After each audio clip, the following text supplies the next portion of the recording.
Good day, ladies and gentlemen. Welcome back to episode 5 of the Too Savage for Democrats show for you guys coming today. We have a lot to talk about. Happy Halloween, by the way. Very, very happy Halloween. Apparently it's snowing here. It's snowing. I haven't looked. I literally just got a text as I started the show to say it's snowing where I am, which is absolutely insane. Snow. It's October 31st and it's already snowing. Now I'm pretty happy about that. Like, I'm not upset that it's snowing. I love the snow. I'm a huge fan of the snow. But you know, it's probably not snowing hard. It's probably just a little it's one of those dustings. It's a huge letdown. You know, when you're in school as a kid and you were like, it's going to snow, and you're like, yeah, snow day. And then you get up in the morning and there's just like a dusting and you hear the school bus coming and you're like, dang it. You know, it's one of those. But anyway, we have a lot to talk about on the show today. We're going to talk about the Paul Manafort indictment situation, which, by the way, on the show on Sunday, I did say that I thought Manafort was going to be the one that was indicted, so right about that, right? We're going to talk about the North Korean fail, which I don't think you guys have heard about, but it's absolutely hilarious. And then the deep state hindering Donald Trump and the progress of the Hillary Clinton email investigation. So we're going to be looking at that as well. But I want to start off talking a little bit about ESPN, because ESPN, it was reported, lost 480,000 subscribers in October. They lost 15,000 per day in October alone. That's absolutely insane. So I guess it turns out that, the American people aren't too keen on hearing about how terrible their president is and, and seeing the defense of people who disrespect our country and disrespect our flag. People are just abandoning ESPN, but 480,000 subscribers lost. That is absolutely, it's insanity. It's insanity. People are leaving. And it's going to be interesting to see. And I'm not going to talk about this for a long time because there's really nothing to talk about it. I just kind of like provide you with the information. But it's going to be interesting to see what happens down the road. To see if they make changes, to see if they update anything. That's what I'm curious about. Like, are they going to take that, the fact that they're losing 15,000 subscribers a day and say, we're doing something wrong here. We're doing something very wrong here. We should not be losing 480,000 subscribers a month. Maybe we should change up. Maybe we should stop being so political. Here's the thing about, and I've never been a huge fan of like sports commentary. I think it's a joke. Like, they're just going to sit there, the offensive line for the Denver Broncos was the offense in general. If you watched the Broncos game last night, terrible. I'm a Broncos fan, and they just got stomped by the Chiefs. It was embarrassing. The offense of the Denver Broncos, this is me imitating ESPN. The offense of the Denver Broncos seemed pretty bad last night. I would anticipate that they're not going to be winning any more games until they fix that. And then that's it. That's all they provide. It's speculation, and it's like looking at obvious things. Anybody that's sitting on the couch watching the game can gather from their viewing experience what ESPN is saying. It's not like they're offering some like massive insight on ESPN, right? There's nothing there. I have never been a fan of sports. I think it's a joke. I think it's an absolute joke. I think it's one of the easiest jobs. I think it's a joke. And they just sit there doing it. It's their living. You know what I mean? When you do politics, it's similar in some regards. Like, there's a lot of speculation, but you also have to read over, a lot of more information and provide actual information, and insight and things like that. When it's ESPN, it's not any of that.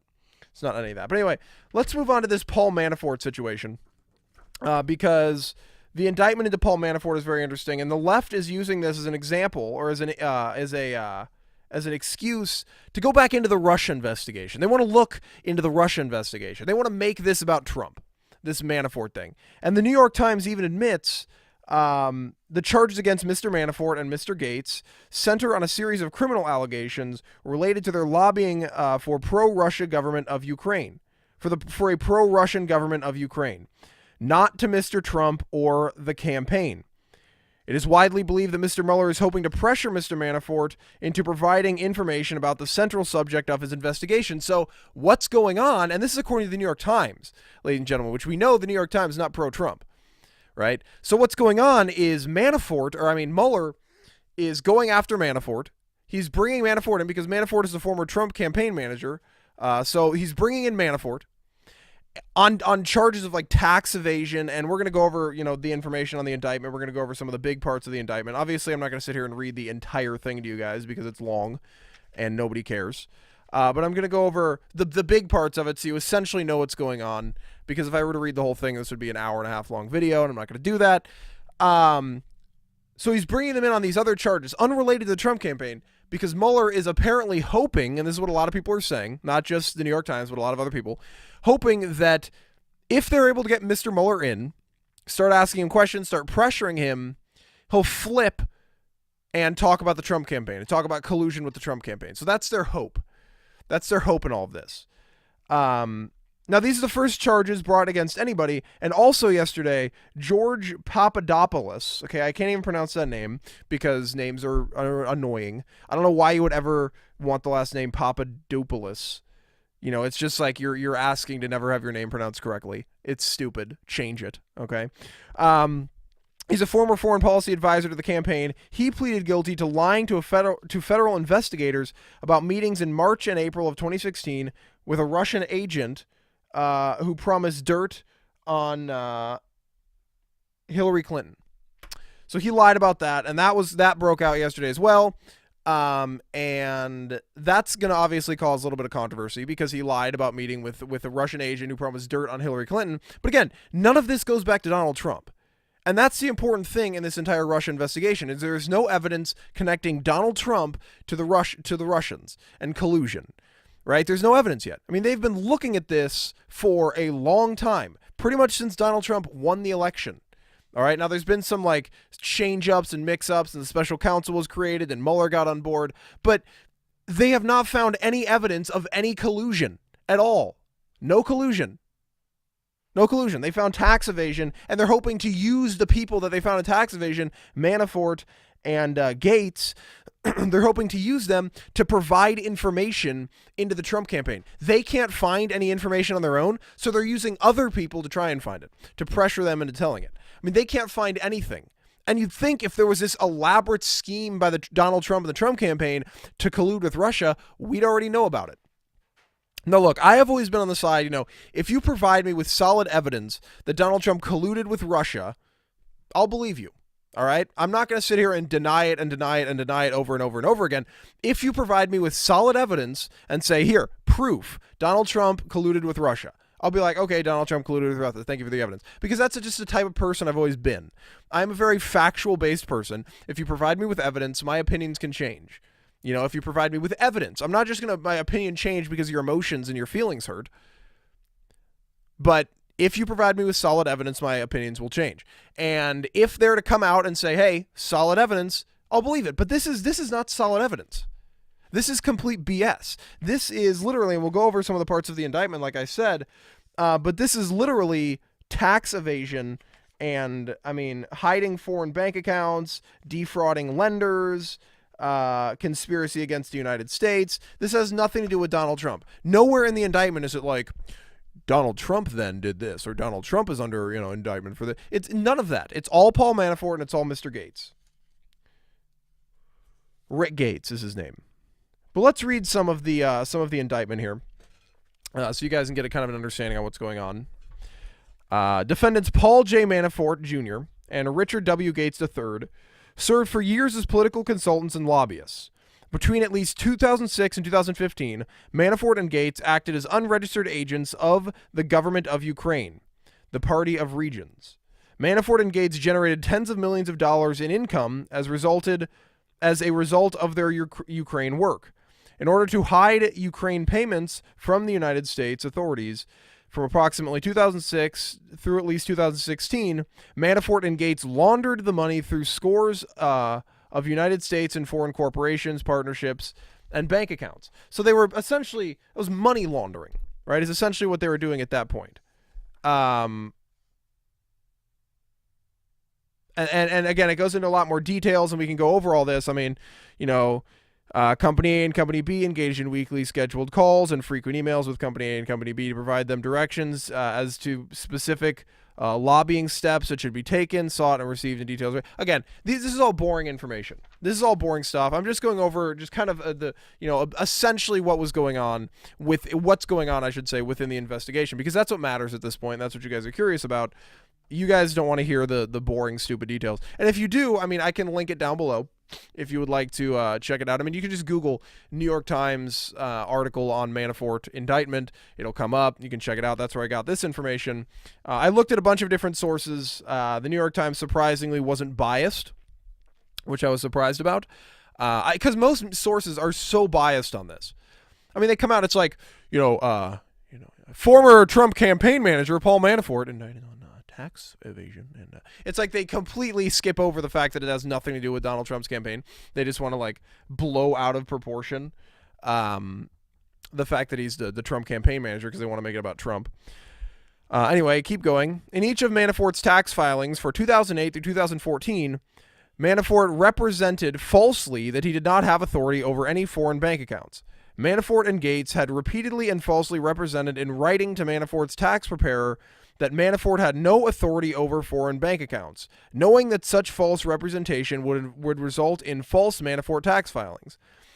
So, I mean, he's essentially evading tax. I mean, this guy is very crooked. And a lot of people knew this about Paul Manafort, that he's just a crooked guy, even when Trump brought him onto the Trump campaign. That's why people weren't too stoked about that, including myself. I was not too stoked about that.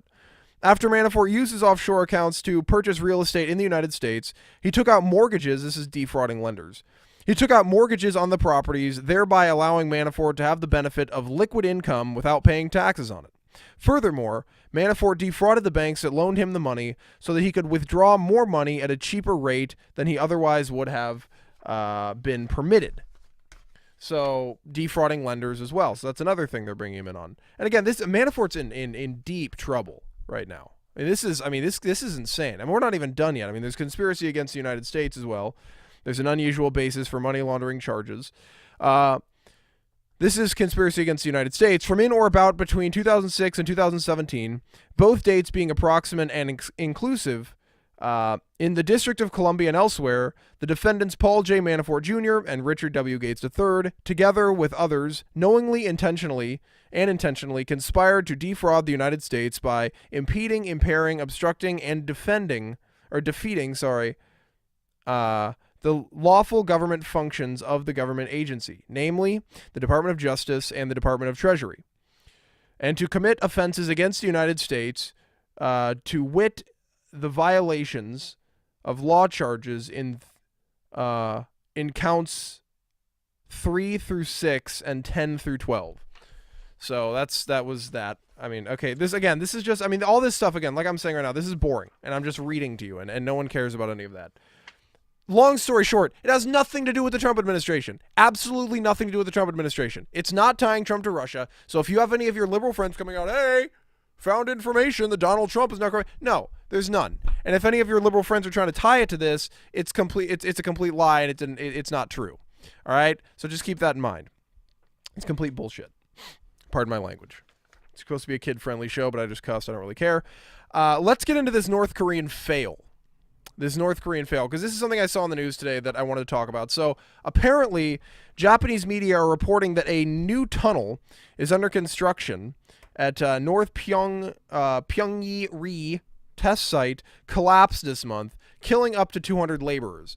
So what happened is nobody knows exactly when it happened, because the North Koreans obviously don't really want to talk about this because it's embarrassing.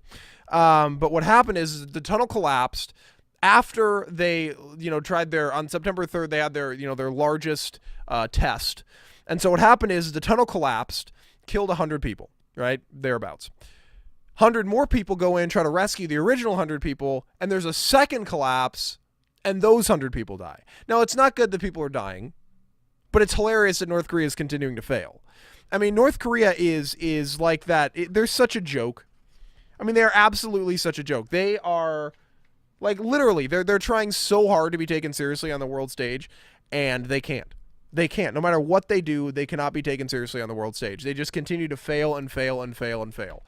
Their nuclear test for the longest time, was like an old man without Viagra, just like straight down. That now it's like they can't even reach the United States. They can't attach their nuclear warhead to an ICBM yet. Yes, they're making advancements, and if we're going to step up and do something about North Korea, it has to be now, because once they have the capability to attack the United States, that's when we're actually under threat. But see, I feel a little bit differently than most people about North Korea and just about nuclearization in general.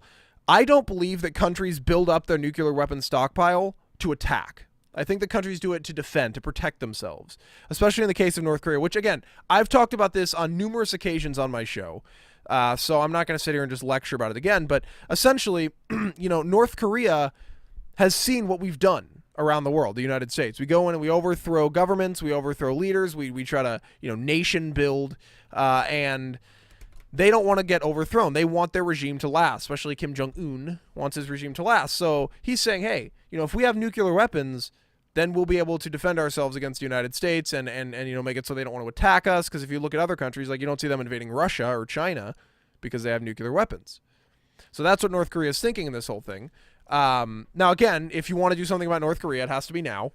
And the issue is obviously the North Koreans could attack still, regardless if they have the ICBM capabilities at the United States. They could still attack South Korea and they could still attack Japan and kill millions of people. So we have to make the decision, do we want to attack North Korea, risk millions of lives, South Korea and Japan, and U.S. lives as well, because soldiers, or do we want to wait and let the problem grow? And that's the massive problem here. Now, we've talked about this a lot, so I'm not going to get into detail about it and not going to have a huge discussion about it, right? But, I think the smarter option is to, well, first of all, I'm not a general. I'm not in the military. I have no military experience, right? I haven't talked to any generals about this. This is just from me observing what's going on, listening to people talk about it who know what they're talking about, and forming my own opinions. But if our goal, right, is to take out North Korea, if we decide that we cannot trust North Korea and we think there is reasonable, without a doubt they are going to attack us with nuclear weapons, now is the time to attack, right?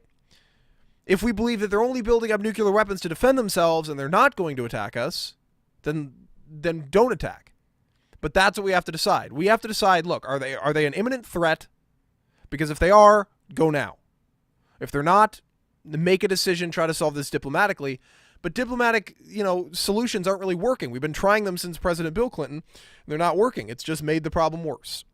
It's just made the problem worse. And then there's other issues. If you're to topple the North Korean government and, you've got all of these like unskilled people that live in North Korea that don't know anything. I mean, these people are so far behind the times. They don't even have the internet, right? So it's like they don't understand anything about modern technology. They could not assimilate in China or in South Korea, and they would just flood across the borders into China and South Korea, and then the Chinese would be like, I don't know what to do with all these people. The North Koreans would be saying the same thing.